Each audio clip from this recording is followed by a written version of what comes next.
ਮੋਮਨਾ ਇਕਬਾਲ ਸਾਹਿਬਾ ਨੇ ਜਦੋਂ ਆਪਣਾ ਕੇਸ ਫਾਈਲ ਕੀਤਾ ਉਹਨਾਂ ਕਿਹਾ ਜੀ ਮੈਨੂੰ ਥ੍ਰੈਟ ਕੀਤਾ ਗਿਆ, ਮੈਨੂੰ ਹਰਾਸ ਕੀਤਾ ਗਿਆ। अच्छा ਤੇ ਉਹ ਜਿਹੜੇ ਗਿਫਟ ਲਏ ਸਨ ਉਹਦਾ ਕੀ?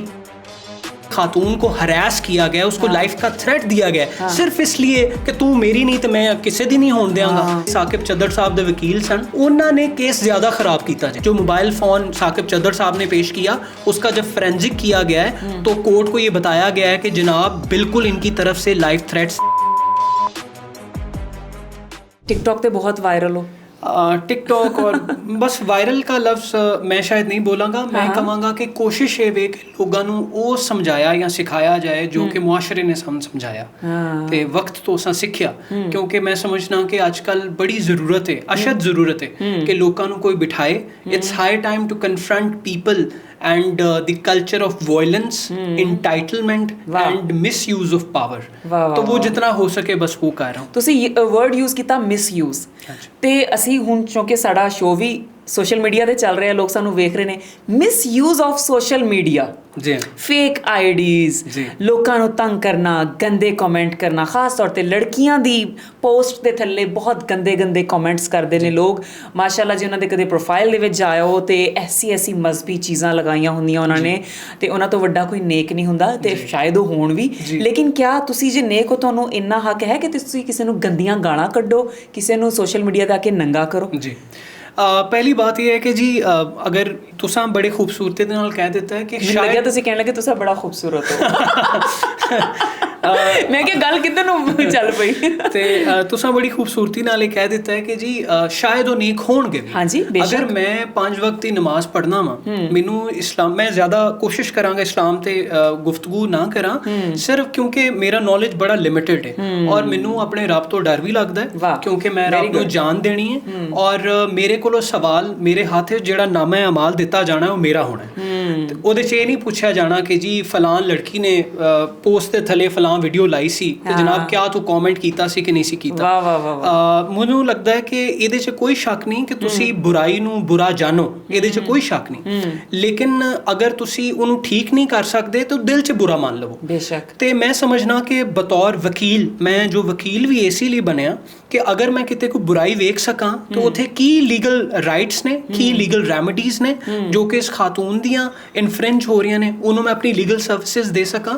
ਜਾਂ ਫਿਰ ਜੋ ਬੰਦਾ ਉਹਦੇ ਨਾਲ बुरा सलूक कर रहा है या उन्होंने कह लो कि हेट स्पीच, अगर हम कानून की ज़बान में देखें कि वो गंदे कमेंट करना, अगर इस पे हम बात करें ना सोशल मीडिया के ज़ुमरे दे विच रह के, तो मैं कहूँगा कि जी पाकिस्तान के अंदर एक कानून है प्रिवेंशन ऑफ इलैक्ट्रॉनिक क्राइम्स 2016, उसके मुख्तलिफ सैक्शनस हैं जिहदे विच बार बार ये कोशिश की गई है साडे इदारियां दी तरफों कि जनाब अगर कोई इंसान तुहानूं, असीं समझने कि मैं अगर इत्थे किसी दूसरी खातून नूं हरैस कर रहा फिजिकली, चलो वो तो मैं जाके कंप्लेन कर सकनी हाँ, PPC दे अंदर जाके मैं पुलिस स्टेशन चली जावांगी।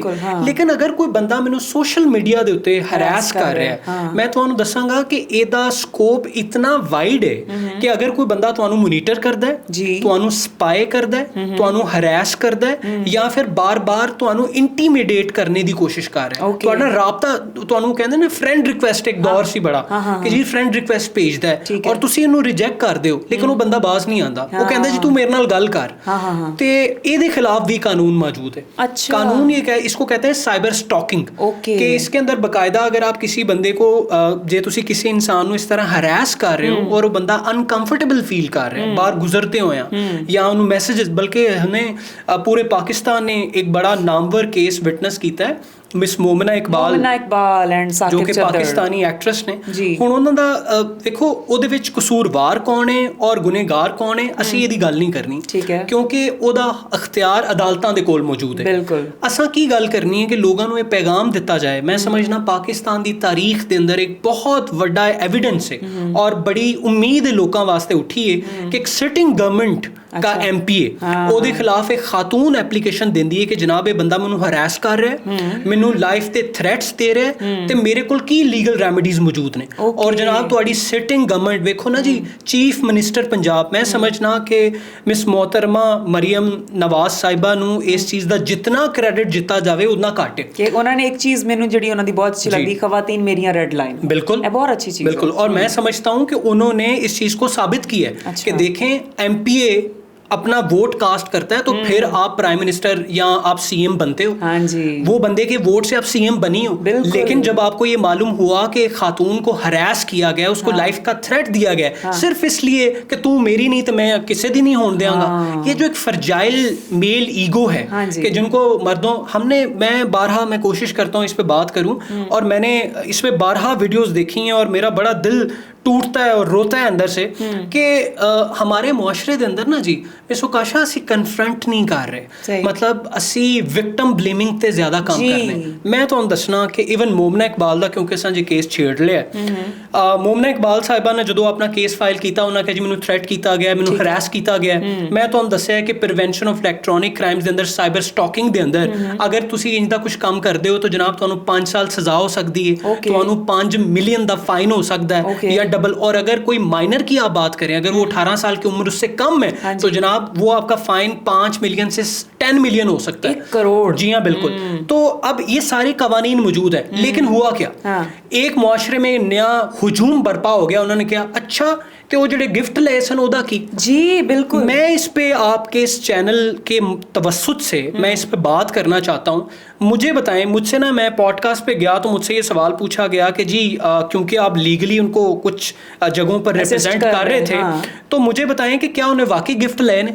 मैं कि जी मैं हरगिज़ उन्होंने लोगों च नहीं हाँ कि जे कोई खातून मेरे को आए कि मेरी इज्जत नूं लुट लिया गया तो मैं उन्होंने कहां कि तेरा दिल भी करदा सी कि नहीं, क्या तू गिफ्ट लाए ने कि नहीं। मैं क्या मेरा ज़मीर मैनू इजाज़त नहीं देता क्यों, और ना ही मेरा कानून मुझे ये चीज़ रिक्वायर करता है। कानून में सिर्फ ये लिखा है कि अगर if a woman is being harassed, if a woman is being threatened to death, तो जनाब ये सजाएं। उसमें कई कानून के अंदर ये लिखा है कि इतने करोड़ का गिफ्ट लिया हो तो फिर जायज़ है।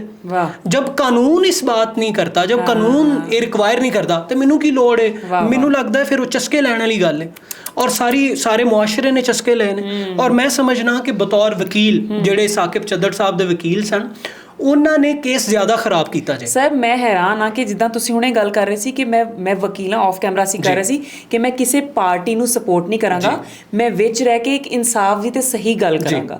मैनूं लगदा है वाकई उन्हां दे वकील ने काम खराब किया जदों उन्होंने ऑन कैम लाइक मीडिया है तो तुसीं कह रहे हो गिफ्ट भी ते ले ना, इन्हां ने उन्हां दे खर्चे चुके, ए उत्थे टिकट्स उन्हां दियां करवाईयां, ਇਹ चीज़ मैनूं थोड़ी सस्ती लगी, बड़ी मायूब है। मैं तो दसना चाहांगा कि वेखो उन्होंने बकायदा एक ना खातून ने किसी रिपोर्टर ने सवाल किया कि सर बदले में क्या दिया, तो उन्होंने कहा हाँ वेख्या तुसा कितना अच्छा सवाल किया है, तो उन्होंने को पूछो जाके। मैं यहाँ पे यकीन दहानी करवाना चाहता हूँ कि आप इस्लामी जमहूरिया पाकिस्तान में बैठे हैं, आप लोगों को क्या पैगाम देना चाहते हैं, आप जिस रिलेशनशिप को एडवर्टाइज कर रहे हैं आप क्या पैगाम देना चाहते हैं। आपका इस्लाम इस चीज़ की इजाज़त नहीं देता। वो सिर्फ इंसिडेंट जो हमने सुना अलेजिडली केस सिर्फ इतना था कि उनका रिश्ता चला, रिश्ते के बाद with the later of time she came to know that this person is not capable enough, या फिर जनाब मैनू सूट नहीं करता। उन्हें कहा जी मैं नहीं, लेकिन केस ऐसी नो मीन्स नो। उन्हें कहा जी अच्छा मैं सिटिंग MP हैं तो तू कौन होनी है। अब मैं दोबारा बार बार इस पे बात करना चाहता हूँ, हम किसी बंदे की खास बात नहीं कर रहे, हम अलेजिडली मुबैना तौर पे फैक्ट्स की बात कर रहे हैं जो कि ऑन रिकॉर्ड इस टाइम मौजूद है। अभी आज की न्यूज़ है कि जी NCCI ने अपना फोरेंसिक जो मोबाइल फ़ोन साकिब चद्दड़ साहब ने पेश किया, उसका जब फोरेंसिक किया गया है तो कोर्ट को ये बताया गया है कि जनाब बिल्कुल इनकी तरफ से लाइफ थ्रेट्स दिए गए हैं, हरास किया गया है। तो उसको क्या वही सजा मिलती है जो कि कानून में लिखी है। ये अदालत का काम है, कोर्ट ऑफ जुरिस्डिक्शन का काम है, सारा डिस्क्रेशन उनके पास है। हमारा काम है being the officer of the court.